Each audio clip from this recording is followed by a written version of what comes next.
We live in an era of aggressively weaponized altruism. Scroll through any feed, and you will be bombarded by the philanthropy influencer, the person who films themselves handing cash to an unhoused person, backed by an emotionally manipulative soundtrack.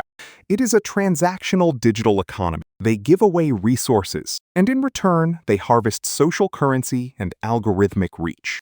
But operating outside of this exhausting digital theater is a radically different psychological archetype, the shadow helper. This is the person who silently restocks the office printer when it jams, moderates an obscure online community forum for zero pay, or stops to pick up shattered glass on the sidewalk when absolutely no one is watching. They do not want a medal or a viral video. In fact, being publicly praised makes them deeply uncomfortable. In a society that equates visibility with human value, the shadow helper is a profound anomaly. Why expend precious metabolic energy if you aren't going to collect the social reward? To answer that, we must peel back the layers of behavioral psychology and look directly at the brain's chemical reward system. Behavioral economists have studied the warm glow effect, the biological reward we experience during charity. When a loud altruist performs a public good deed, their mesolimbic dopamine pathway lights up. But that dopamine is tangled with extrinsic validation. They are getting high on status. However, for the shadow helper, the neurochemical pathway is entirely intrinsic. Functional MRI scans of individuals engaging in anonymous acts of kindness reveal intense, localized activation in the subgenual anterior cingulate cortex, a primitive region deeply tied to empathic regulation and social attachment. For the shadow helper, the mechanical act of reducing friction in someone else's life triggers a self-contained release of oxytocin and dopamine. They do not need applause because their internal chemical reward is perfectly synthesized. If anything, the intrusion of public praise ruins the neurochemical purity of their act, shifting it from a fulfilling internal drive to an exhausting external performance. Understanding the how of their brain chemistry inevitably leads us to the why of our shared evolutionary history. If we look at early human sociology through the lens of costly signaling theory, anonymous helping makes zero evolutionary sense. This theory dictates that humans do resource-heavy things to prove their genetic fitness and secure mating status within the tribe.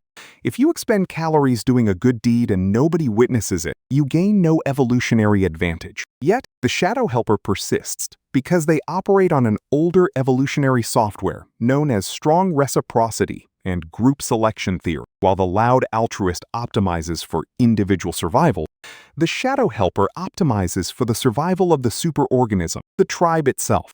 Evolutionary biologists theorize that early human survival relied heavily on these quiet individuals who enforced social norms and maintained communal infrastructure without demanding reciprocal favors.